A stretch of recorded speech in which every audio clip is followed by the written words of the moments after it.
Pode Aprender. O Pode Aprender é o seu espaço para debater temas importantes para a educação básica brasileira. Uma realização da editora Aprende Brasil. Olá, eu sou a Danae Búbalo e trago comigo mais um episódio do Pode Aprender, o nosso bate-papo qualificado sobre a educação básica brasileira.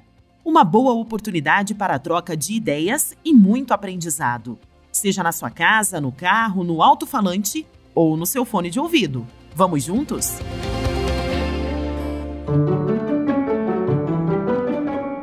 Nesse processo de gamificação que eu desenvolvo, eles conseguem aprender habilidades, né, além da habilidade de história, as habilidades que competem a língua portuguesa, né, a geografia, as artes, e, acima de tudo, cria-se uma identidade própria para eles.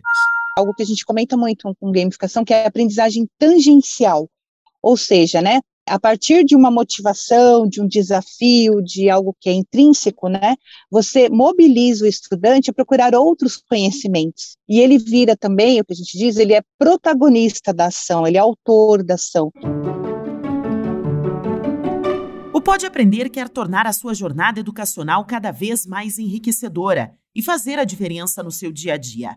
Por isso, convidamos você a participar de uma pesquisa que já está disponível aqui na descrição do podcast.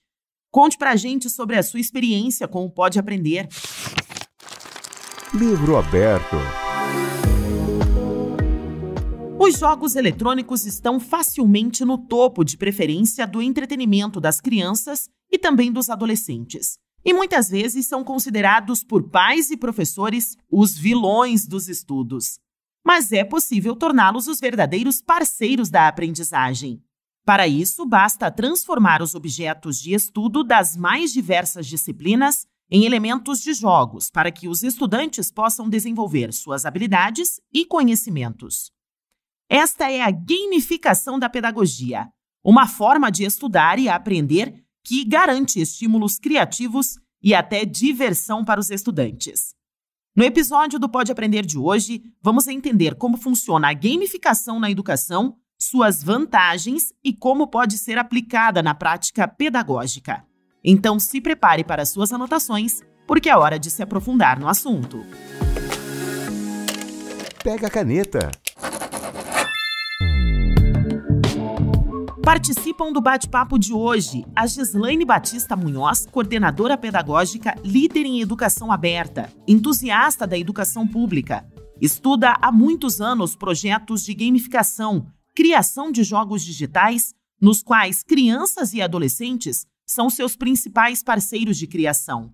Já teve 2 desses projetos premiados e reconhecidos internacionalmente, desenvolvidos em escolas públicas de São Paulo. Foi uma das selecionadas para a imersão do Desafio Brasileiro de Aprendizagem Criativa do MIT, quando se tornou Fellow de Aprendizagem Criativa. Atualmente, ela faz parte da coordenação do Núcleo de São Paulo da Rede Brasileira de Aprendizagem Criativa. Seja muito bem-vinda, Gislaine. Obrigada, o prazer é meu. É uma honra, né, participar aí com vocês. Espero que seja um papo bem legal. E ainda conosco o Rodrigo Aires de Araújo, que é conhecido por Barão do Pirapora, mestre e historiador com pós-graduação em games.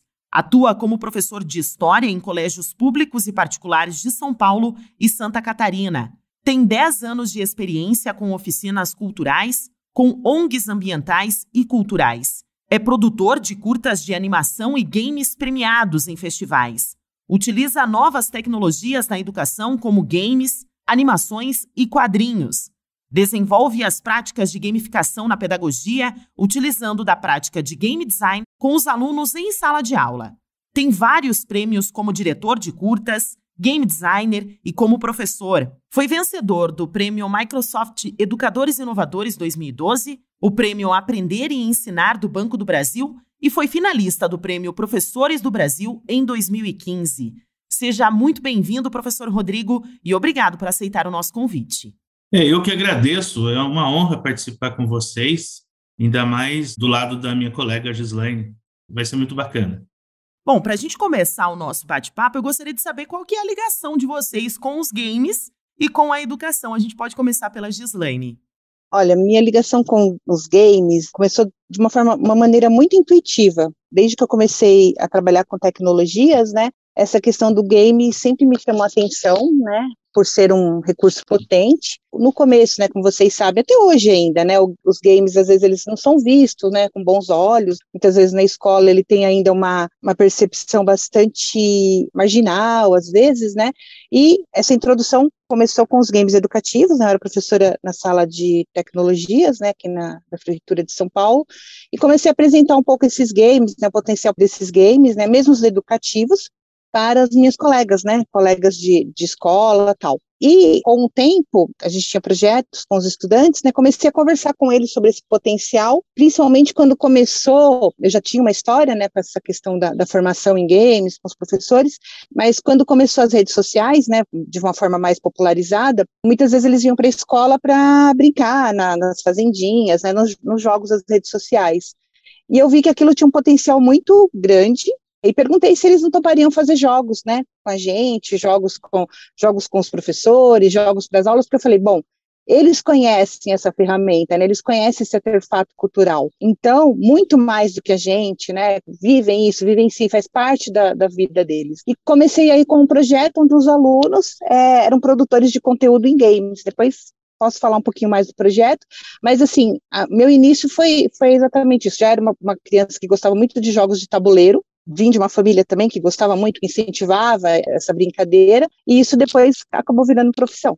E o professor Rodrigo, como que trouxe os games para a educação? Primeiro eu já era desenhista de história em quadrinho, né, cartunista, tentava sempre associar com as minhas aulas de história, com quadrinhos, aquela coisa toda. Ao longo dos anos, eu fui desenvolvendo a tecnologia para desenho animado. Até então, os quadrinhos de desenho animado, eles eram o suporte que eu tinha pedagogicamente nas minhas aulas. Era uma questão, até um problema, porque, na verdade, acaba sendo a minha visão para a produção dos quadrinhos e dos desenhos animados sobre o assunto, né? Era muito particular. E eu sempre pensei, eu precisava ter uma forma interativa para que eles pudessem interpretar melhor essas ideias e ter as próprias ideias, né? E algo mais personalizado, assim. Então, criei uma fixação de que eles teriam que, um dia, produzir os próprios jogos, né?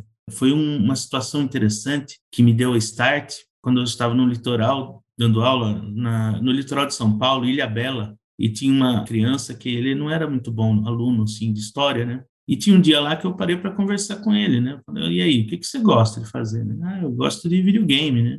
Falei para ele, você gosta de todo aquele futebol, né, de luta, assim, essas coisas, né? Aí ele falou, não, eu gosto do Final Fantasy, né, que é um RPG, né, japonês, né, da Square. É um jogo complexo, cheio de elementos, assim. Ele parou, sentou comigo lá e começou a contar toda a história do Final Fantasy, né, super detalhado, tudo. É bem complexa a história. Eu virei para ele e falei, por que você conhece tudo sobre o Final Fantasy, mas não é capaz de fazer as lições de história, de falar de história aqui que eu ensino para você? Ele falou, porque o Final Fantasy é mais legal. Aí eu dei um start, eu falei, nossa, eu preciso chegar neles através do game, eu preciso criar elementos para que eles possam aprender história fazendo game, sabe, construindo essa narrativa, né? E aí eu fui mais tarde daí estudar, tive a oportunidade de fazer minha especialização no Senac, com games, produção e programação. Aí comecei a colocar em prática mesmo todas essas ideias, né? Porque também a tecnologia estava mais acessível, né, a partir do 2010, por aí. Perfeito, professor Igi. Existem benefícios da gamificação na educação. É sobre isso que nós vamos conversar hoje aqui no nosso podcast. Quais são esses benefícios para os alunos? Primeiro, assim, eu acho que ele apresenta uma complexidade do conhecimento, né, que a gente não está acostumado a trabalhar na escola. A gente tem ainda uma escola bastante conteudista, que visa essa questão da construção de conceitos de uma forma mais tradicional. E a gamificação, ela vai mobilizar conhecimentos que as crianças ainda não estão acostumadas a mobilizar na escola, né, e trazer a ludicidade, trazer um repertório cultural que provoca paixão, né, que cria identidade, ela ajuda a criança a trabalhar com diferentes hipóteses, diferentes perspectivas, diferentes pontos de vista, ter empatia, né, quando a gente começa a exercitar essa ideia de que existem várias possibilidades de chegar no mesmo fim, você acaba exercitando a empatia porque você vai exercitando formas diferentes de ver o mundo, né? E eu sou muito apoiadora das crianças construírem gamificações, mesmo a partir de caça-tesouros, o Rodrigo e eu, né, que a gente trabalha bastante tempo com isso, a gente percebe o quanto essas crianças, né, esses adolescentes, vão se tornando adultos muito mais resilientes, adultos muito mais potentes no sentido de trabalhar com diferentes pontos de vista na sociedade. E, professor Rodrigo, é possível perceber que os alunos aprendem mais com os games e que tiveram um melhor desempenho na sala de aula após o uso da gamificação? O processo de produção leva os alunos a ampliar muito mais o conhecimento, né? Por exemplo, nesse processo de gamificação que eu desenvolvo, eles conseguem aprender habilidades, né, além da habilidade de história, as habilidades que competem a língua portuguesa, né, a geografia, as artes, e, acima de tudo, cria-se uma identidade própria para eles. Então, eu acredito que o caminho de processo ao produzir os games, né, de acordo com os temas, né, no caso, que eu trabalhei muito com temas com eles, né, é um passo para desenvolvimento criativo também. Assim como diz a Gislaine, os alunos passam a ter mais perspectiva, né, eles se transformam, né, porque, vou dar um exemplo bem prático, assim, sabe, tipo assim, vamos fazer um jogo aqui do Segundo Império. A gente tem que achar uma data específica, uma cidade específica, então eles vão estudar lá a arquitetura do lugar. Então, vai estudar que tipo de prédio que tinha, que tipo de prédio tem ainda na cidade, para dar uma pesquisada. Vão desenhar os prédios da época, né, do Segundo Império. Se for que data que é 1840, 1850, 1860, eles vão ter que definir. Então, eles conseguem construir essa narrativa junto, né? O professor ali acaba sendo só um orientador e eles vão desenvolvendo, a gente vai norteando. O tipo de vestimenta que tinha na época, o tipo de cultura, que tipo de animal que vai ter ali no cenário. Então, quer dizer, são detalhes ali da história que eles vão aprender muito, muito mais do que realmente fazendo uma atividade, assim. É aquela ideia da imersão, eles entram dentro do ambiente para poder criar. Podemos dizer que a gamificação pode ser adotada, então, em qualquer fase de aprendizagem e também de qualquer disciplina, Gislaine? Então, ouvindo o Rodrigo falar, eu lembrei, né, de algo que a gente comenta muito com gamificação, que é a aprendizagem tangencial. Ou seja, né, a partir de uma motivação, de um desafio, de algo que é intrínseco, né, você mobiliza o estudante a procurar outros conhecimentos que não estão ali postos, não estão colocados. E ele vira também, o que a gente diz, ele é protagonista da ação, ele é autor da ação. Ele não só consome games, né, mas ele vai criar games, ele vai estar à frente de determinadas ações. Então, pensando em faixas etárias, claro, você vai começar sempre com desafios mais simples, né, menos complexos, com crianças menores.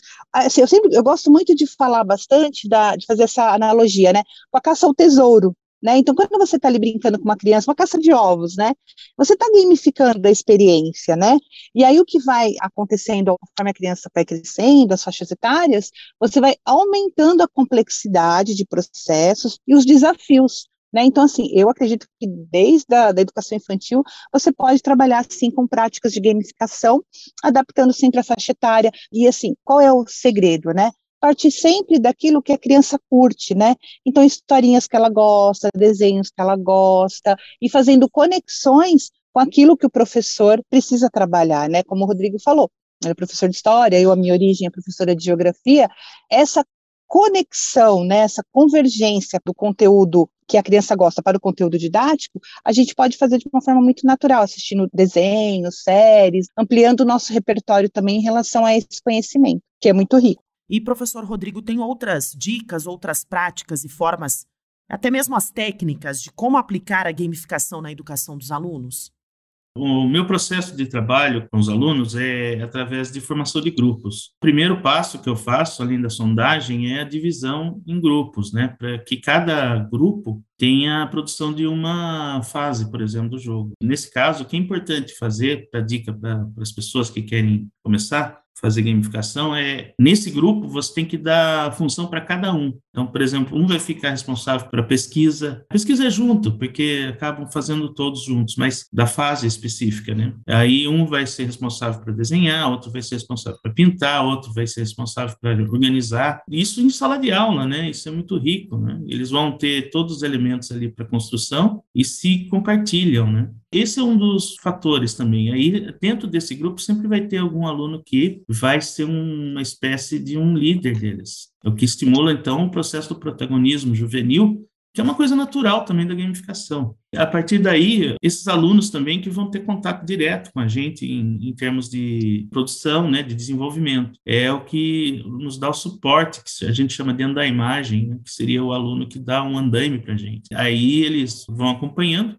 até que entrega todo esse processo, todo o material produzido para a gente. Seriam os passos assim, né? Primeiro é a divisão em grupo, a produção cada um, colaborativa, tá? Apesar da competição também ser uma das formas de gamificação a determinadas situações, no processo de produção é a colaboratividade que vai se destacar, né? Como se fosse numa pequena startup de games, assim, na produção. A Gi, no começo do nosso bate-papo, falou a respeito do projeto dela, né, Gi? Eu gostaria que você comentasse um pouco mais, então, e contassem para nós qual é o seu projeto. Então, esses projetos que eu citei aí no comecinho, eu trabalho numa escola pública, né, e os professores, quando eles descobriram que os games poderiam ser um recurso potente, né, principalmente para a alfabetização, eles começaram a pedir muitos games, né. Eu falei, olha, assim, a gente não tem tudo pronto na internet, né, mas de repente dá para a gente construir com os alunos, né, games simples. A gente já tinha uma trajetória de criar animações com software de apresentação PowerPoint e tal. E eu falei, olha, se dá para fazer animação, dá para a gente criar games também, games simples, né? E convidei esses alunos para criarem esses games. Eles curtiram muito. A gente criou um processo de curadoria também com as crianças que jogavam os games, para elas sugerirem melhorias, tal. E nesse processo eu conheci o Scratch, né, que era uma linguagem de programação, mas eu conheci ela como um recurso para fazer games, que possibilitou que os alunos criassem games mais interativos, porque eles falavam assim, chegou um determinado momento, né, que a ferramenta mostrou uma limitação, e eles falaram, olha, a gente queria construir games mais elaborados, né, e foi aí que eu conheci o Scratch. Fui a primeira pessoa da minha rede, né, da rede onde eu trabalho, a adotar, né, a linguagem de programação, né, quando ainda não era nem tão divulgado como é hoje, né, foi uma experiência riquíssima. E esse mesmo grupo de crianças que a gente foi construindo, né, como o Rodrigo falou, a gente trabalha de uma forma muito colaborativa, trocando muito conhecimento, o aluno é parceiro mesmo. A gente conheceu nesse processo, né, de conhecer outros lugares, de apresentar essas produções, a gente conheceu a gamificação e começou a tentar entender também essa potência. Aí veio um outro projeto chamado Escola de Aventureiros, que a gente criou gamificações, né, nos espaços e também em tabuleiros, né, muito apoiado também pela professora Paula Carolei, nessa trajetória de conhecimento, as pessoas que eu conheci, né, que nos apoia bastante também. E aí, nossa primeira gamificação foi exatamente construída, chama Escola de Aventureiros, por conta de ser inspirada no desenho Hora de Aventura. E foi uma gamificação feita para professores, para que os professores entendessem o potencial da gamificação. Para a gente encerrar o nosso bate-papo, quais são as dicas que vocês deixam para os professores de como que eles podem aplicar a gamificação na educação dos alunos e onde que os professores podem encontrar sugestões, então, para utilizar e também criar os games de forma gratuita? Acho que a gente pode começar pela Gislaine. A primeira dica que eu dou para vocês é sempre se lançarem, arriscarem e conversar muito com os estudantes, né? Conversar sobre o que eles gostam, sobre o que eles assistem, as coisas que eles gostam de ver, os games que eles gostam de jogar. Mesmo que o professor não seja um gamer, ele pode se lançar nesse universo. Então, isso é a primeira dica que eu dou. A segunda dica agora a gente tem muita coisa no mercado. Eu mesmo faço parte de uma iniciativa chamada Iniciativa Gamificação Criativa.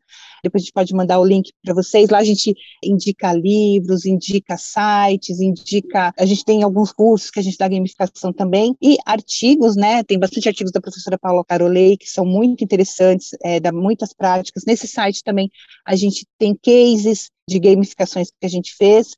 E aí comece, né? Primeiro, crie os games em plataformas como o Scratch. O Scratch é uma plataforma riquíssima para construir games. Existem comunidades de aprendizagem lá com crianças. Tem crianças, por exemplo, no Scratch, umas constroem o game, outras fazem o design, como o Rodrigo falou, que é muito importante nessa construção do desenho do game. No Scratch tem comunidades inteiras só que desenham avatares. Então, são espaços e possibilidades de colaboração para trabalhar sempre junto. Então, também outra dica que eu passo para vocês. Sempre procurem trabalhar juntos, estabelecer parcerias para começar. E procurar pessoas que façam coisas que vocês gostam, e a gamificação também, passinhos pequenos, com pequenas narrativas, com pequenas histórias, e aí, passo por passo, vocês vão elaborando e aumentando a complexidade. Às vezes você participa de uma gamificação super complexa, ou de um escape. Conhecer escapes também são bem interessantes. Existem vários aplicativos em celular com escapes, que também é uma forma de gamificação. Experienciar primeiro, né, e se identificar com algumas linhas também é um bom início para começar a trabalhar com as crianças. O professor mesmo pode ver que conteúdos ele pode trabalhar ali. É legal, às vezes, fazer um pouco também o movimento contrário. Eu jogo um escape, participo de uma gamificação, às vezes para o celular mesmo, e começo a conectar o que aquilo teria de conteúdo para trabalhar na sala de aula. E começando a fazer esse exercício de uma maneira tranquila, natural, que logo o insight vem. Professor Rodrigo, alguma dica, então, aos colegas professores? Eu acredito que eles podem aplicar esse processo de gamificação inicialmente com games de tabuleiro, assim, que dá para fazer na classe, mas assim que seja rico na temática, né? Dentro das possibilidades que utiliza essa criatividade de cada aluno e desenvolver esses games, board games, né? E é muito bom, fica muito rico, sabe? Eles traz para eles inúmeras possibilidades. Mas, assim, dividindo em grupos. Por exemplo, imagina num período dos conflitos regenciais. Um faz um jogo sobre a sabinada, outro faz sobre a balaiada, outro faz sobre a farroupilha. Cada grupo faz um levantamento. Fica muito rico, né? E daí eles jogam e trocam o tabuleiro entre outros grupos, assim, né? Para que cada um jogue o jogo do outro grupo. E isso é muito rico. Esse processo é maravilhoso porque dá uma experiência fácil para o professor em sala de aula. Aí, na aplicação de games de uso tecnológico, eu uso o Game Maker, que é, na verdade, um aplicativo muito funcional. Quer dizer, que eu gosto muito dele, assim, de usar. Tem uma versão até que é livre, né? Que é uma versão antiga dele, mas ele tem essas funcionalidades perfeitas, assim, para fazer um jogo para computador, assim, né? Daí eles acabam desenvolvendo e usa todos esses recursos.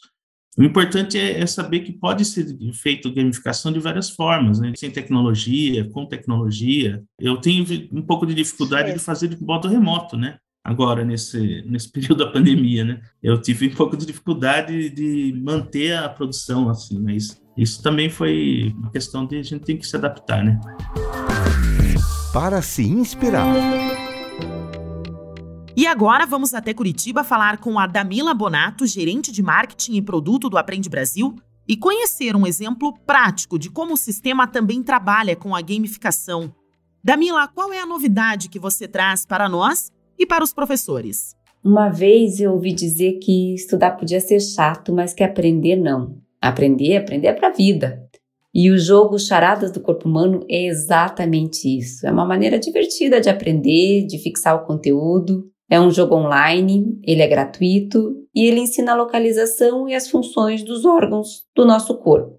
Ele acontece em uma plataforma interativa. Os alunos primeiro precisam colocar cada órgão no lugar certo. Depois disso, eles respondem a várias perguntas sobre o que cada órgão faz. Então, eu quero aproveitar a oportunidade para convidar todos os ouvintes do Pode Aprender a experimentar esse jogo, Charadas do Corpo Humano, que está disponível em nossas redes sociais. Joguem, postem e marquem o nosso perfil no Insta. O nosso perfil é @aprendebrasil. Outro assunto aqui que eu quero dividir com vocês é o uso de realidade aumentada. No Aprende Brasil, esse é um recurso muito, muito utilizado em nossos livros. Ele permite, por exemplo, que os estudantes façam uma viagem, até Paris e conheçam os detalhes do interior de Notre Dame. E, por fim, quero dividir com vocês também o uso de objetos educacionais digitais. Também permeiam as nossas coleções, a fim de tornar o conteúdo ainda mais rico, mais atrativo. Tudo isso para que o aprendizado e a interação aluno e professor se torne cada vez mais efetiva. Múltipla escolha.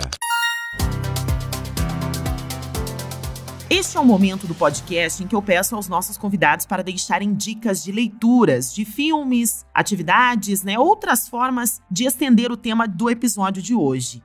Professora Gislaine, o que você tem para indicar para os nossos profissionais da educação que estão interessados em saber mais sobre a gamificação da pedagogia e também aplicar em sala de aula? Eu vou começar primeiro com um livro, que é um livro que não é de gamificação, mas ele é um livro muito inspirador, que virou filme, chama As Invenções de Hugo Cabret. Ele tem uma estética gamificada que é bem interessante. Um outro livro que eu gosto muito, que não fala necessariamente de games, mas que abre muito assim a nossa cabeça sobre as diferentes ferramentas, como o Rodrigo falou, as diferentes formas de pensar, chama Cultura da Convergência, do Henry Jenkins. Ele é bem interessante esse livro, fala dessa questão de como o velho passa a ser novo, como a gente vai passando de uma plataforma para outra. É bem interessante. E um artigo que chama Gamificação Aumentada, explorando a realidade aumentada em atividades lúdicas de aprendizagem. É um artigo da professora Paula Carolei com Romero Tori, que é bem interessante também, fala das fases da gamificação, como você pode montar gamificação. E também, se quiserem conhecer essa iniciativa que eu falei há pouco, Gamificação Criativa, lá a gente tem vários posts, a gente divulga alguns livros, alguns artigos também, e principalmente alguns cases que são bem interessantes. E os trabalhos do professor Rodrigo também, que sempre me inspiram muito, principalmente para os professores que gostam de trabalhar conteúdos de história. Ah, que legal. Professor Rodrigo, aproveito e já peço também as suas dicas, então. Eu trabalhei inicialmente com o livro do Huizinga, que chama Homo Ludens. É muito bom. Na verdade, ele é até indicado para os professores de educação física, sabe? Trabalhar o lúdico, aquela coisa. Mas foi a porta de entrada para os estudos. Tem um livro que eu adoro, que eu amo, chama Ahá, 10 Maneiras de Libertar Seu Espírito Criativo. É um livro publicitário, mas ele é muito bom, sabe? É do Ian Jordan, na verdade. É um livro mais publicitário, mas ele é muito bom.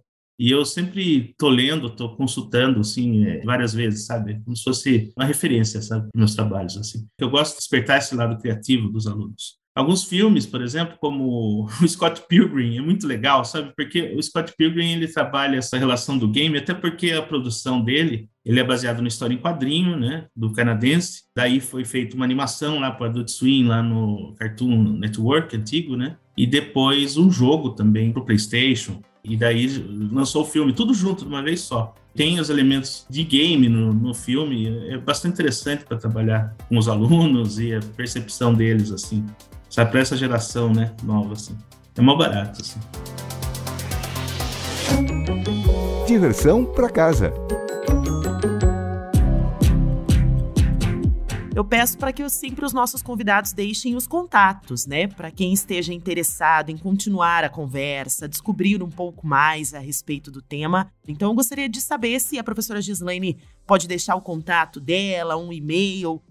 Então, vou deixar meu e-mail, gismunhoz@gmail.com, o Instagram, @munhoz.gislaine, e o Facebook também, eu estou sempre por lá, Gislaine Munhoz. Pode me procurar que eu estarei à disposição e gosto de conversar bastante com as pessoas. É sempre bom. Professor Rodrigo também está nas redes sociais. Sim, eu tenho um canal no YouTube, tem minhas aulas de história em desenho animado lá, tenho minhas experiências de gamificação no canal também, que eu conto os detalhes. Convido o pessoal a conhecer e poder usar também as videoaulas em desenho animado na sala de aula, que é bem bacana. Eu estou com 75 mil inscritos agora. E o meu contato de e-mail, para quem quiser, pode acessar, mandar barãodopirapora@gmail.com. O Pode Aprender agradece demais a participação da Gislaine, do professor Rodrigo. Imagina, a gente que agradece. Eu agradeço muito o Rodrigo aí pelo convite, é sempre um prazer conversar com ele. Foi muito legal, a gente sempre pode estar lembrando dos colegas e amigos assim que estão mais engajados, que enriquece muito, deixa mais, é uma pluralidade, O Pode Aprender agradece a participação dos nossos convidados e obrigada a você que nos acompanhou em mais um bate-papo qualificado sobre a educação básica brasileira. Para comentários e sugestões, basta enviar um e-mail para aprendebrasil@positivo.com.br. Acompanhe os próximos episódios do Pode Aprender na sua plataforma de podcast preferida, nas redes sociais e no site Aprende Brasil. Até mais! Com produção e edição de banca do podcast, O Pode Aprender é uma iniciativa da editora Aprende Brasil. Um futuro melhor por meio da educação.